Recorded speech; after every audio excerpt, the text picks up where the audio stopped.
여러분 안녕하십니까, 진성호입니다. 윤석열 검찰이 이제 기가 살아나는 것 같습니다.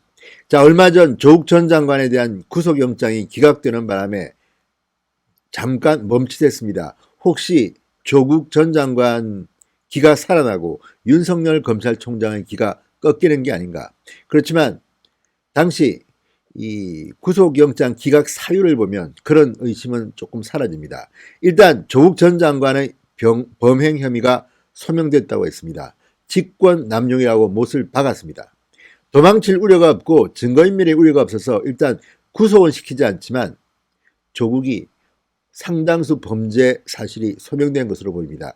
이번에는 서울중앙지검이 나섰습니다.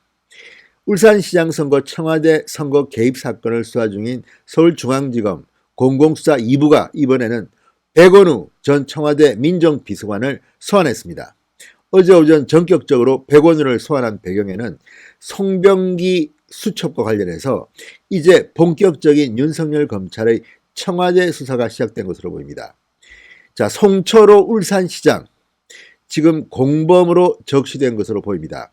송병기의 구속영장을 신청했는데 그 공소장에는 송철호 현 울산시장, 백원우 민정비서관, 이광철 당시 선임행정관, 지금은 민정비서관인 이광철의 이름이 공범으로 적시되어 있었다고 조선일보가 보도했습니다.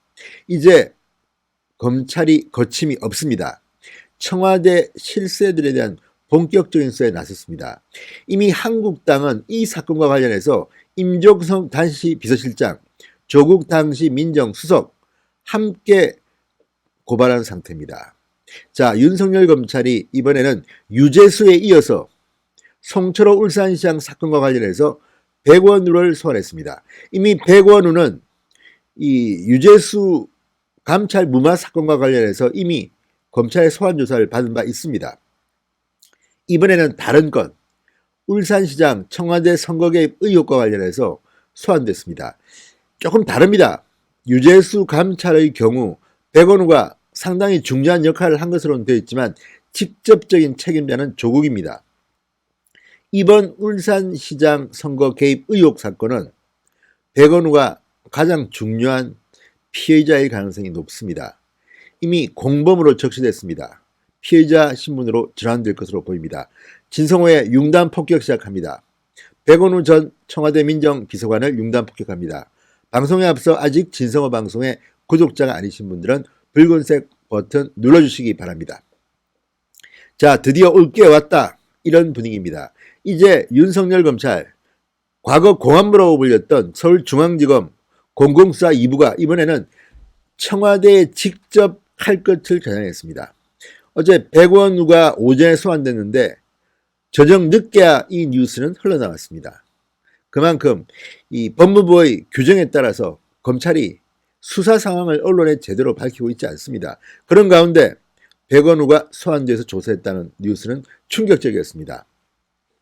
자, 백원우 전 비서관은 유재수 전 부산시 부시장 감찰 무마와 관련해서 이미 검찰의 소환 조사를 받은 바 있습니다. 백원우는 안 끼는 데가 지금 없습니다.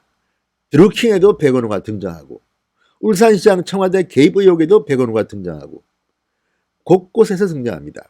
특히 무엇보다도 백원우는 지난번 이 울산시장 선거 개입 의혹과 관련해서 스스로 극단적인 선택을 한 것으로 보이는 A 수사관 사건 때문에 부각된 적이 있습니다. 당시 백원우 전 비서관이 빈소를 찾았습니다. 그런데 쫓기듯이 금방 다녀갔습니다. 자, 지금 국민들이 보고 있는 것은 과연 선거라는 민주주의 꽃을 문재인 청와대가 짓밟았느냐 하는 겁니다.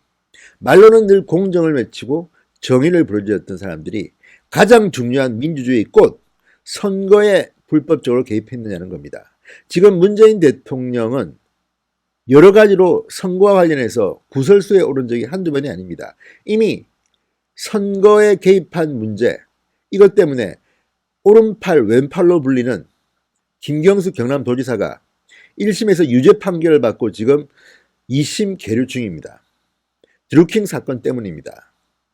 뿐만 아니라 과거 박근혜 정권을 그렇게 문재인 정권이 비판했는데 이제는 블랙리스트 의혹으로 환경부 장관을 지냈던 김은경 씨가 지금 재판을 받고 있습니다.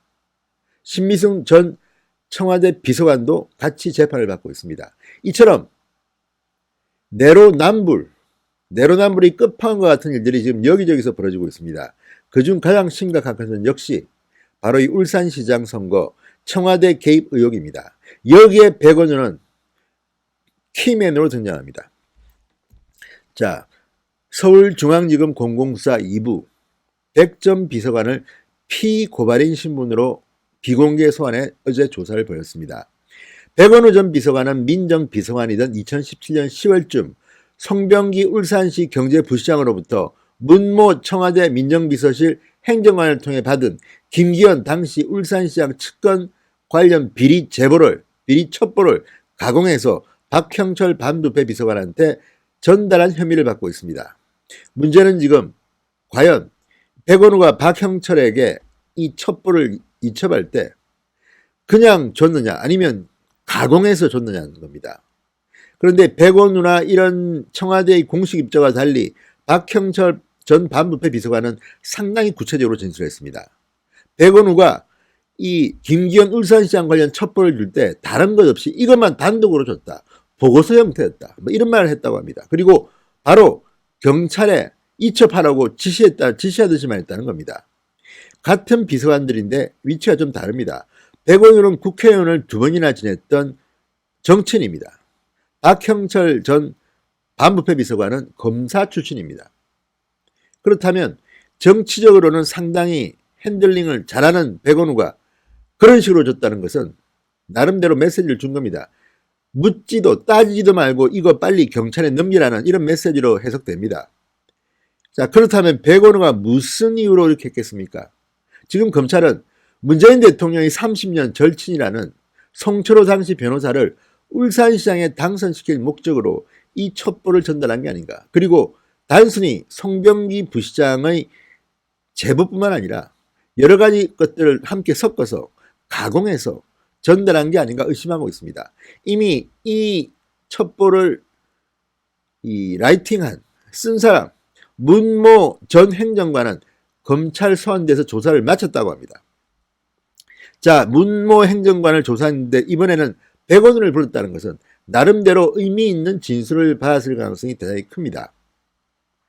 자, 청와대는 송병기로부터 김기현 전 시장 측근 관련 비리를 받은 뒤 단순 요약 편집해 경찰에 내려버렸다고 고민정 대변인이 이미 말한 바 있습니다. 그런데 지금 나오는 언론 보도를 보면 다르다고 합니다. 많이 다르다고 합니다. 검찰은 제보 내용 일부가 삭제되고 새로운 내용이 추가된 정황을 이미 경찰에 넘겨진 이런 문서들을 통해서 확보한 것으로 봅니다. 그래서 선거 개입 의혹이 있다는 것으로 의심하고 있습니다. 자, 26일 검찰이 울산시장 선거 개입 혐의로 청구한 송병기 구속영장이 굉장히 중요한 문서입니다. 여기에 보면 송병기를 구속하기 위해서 공직선거법에 공범으로 적시하고 있습니다. 이게 무슨 말이냐? 송병기를 그냥 단순히 민간인 신분이었기 때문에 단순히 이야기하면 6개월이면 공소시효가 끝납니다. 그런데 공모는 공소시효가 10년입니다. 선거법이 그렇습니다. 그렇다면 공범은 송병기, 그리고 공동정범, 또 다른 공범은 누구겠습니까? 청와대 백원우, 이광철, 문모 행정관 등등이 구체적으로 적시되어 있다고 합니다. 여기에는 송철호 울산시장도 공범으로 적혀 있다고 조선일보는 보도했습니다. 그렇다면 이제 사건은 훨씬 커졌습니다. 송병기의 선거 당선, 이건 역시 부정선거, 부정당선일 수가 있는 겁니다. 상당히 중요한 겁니다. 자, 공직선거법, 민주주의를 지탱하는 선거를 부정으로 했다는 의미입니다. 김기현 전 울산시장은 그동안 많은 인터뷰 등을 통해서 이 문제를 이야기했습니다만 묻혀왔습니다. 이제 백원우가 소환돼서 조사를 받았다는 것은 이제 그 베일이 벗겨지기 시작했다는 겁니다.